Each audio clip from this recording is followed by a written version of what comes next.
ప్రస్తుతం పాన్ ఇండియాలో తనకంటూ ప్రత్యేకమైన ఇమేజ్ ను క్రియేట్ చేసుకున్న నటుడు ప్రభాస్. ఈయన చేసిన చాలా సినిమాలు మంచి గుర్తింపు సంపాదించుకోవడమే కాకుండా తనకంటూ ఇండియా వైడ్ గా ఒక మంచి గుర్తింపును తెచ్చుకున్నారు. ఇక ఇలాంటి క్రమంలోనే ప్రస్తుతం ప్రభాస్ కల్కి అనే సినిమా చేస్తున్నారు.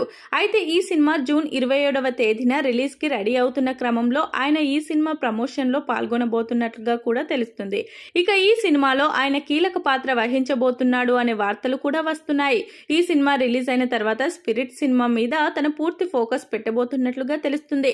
ఇక స్పిరిట్ సినిమాలో ప్రభాస్ ఒక 10 నిమిషాల పాటు తన కెరియర్ లో ఇప్పటి వరకు నటించని ఒక పాత్రలో నటించబోతున్నాడనే వార్తలైతే వస్తున్నాయి.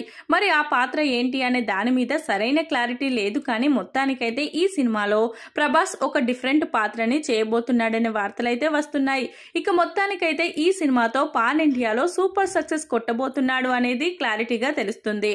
ఇక ఇప్పటి వరకు చేయని ఒక డిఫరెంట్ పాత్రలో ప్రభాస్ నటించబోతున్నట్లుగా వార్తలైతే వస్తున్నాయి. సందీప్ రెడ్డి వంగ కూడా ఈ సినిమాతో భారీ కలెక్షన్లు రాబట్టి టాప్ డైరెక్టర్ గా గుర్తింపు తెచ్చుకోవాలని చూస్తున్నాడు. ఇక మొత్తానికైతే ఒక సినిమాతో ఇద్దరు కూడా పాన్ ఇండియాలో భారీ సక్సెస్ కొట్టి తమ స్టార్డమ్ ను విస్తరించుకోవాలని చూస్తున్నారు. చూడాలి మరి ఈ సినిమా ఎలాంటి సక్సెస్ ను నమోదు చేస్తుందో.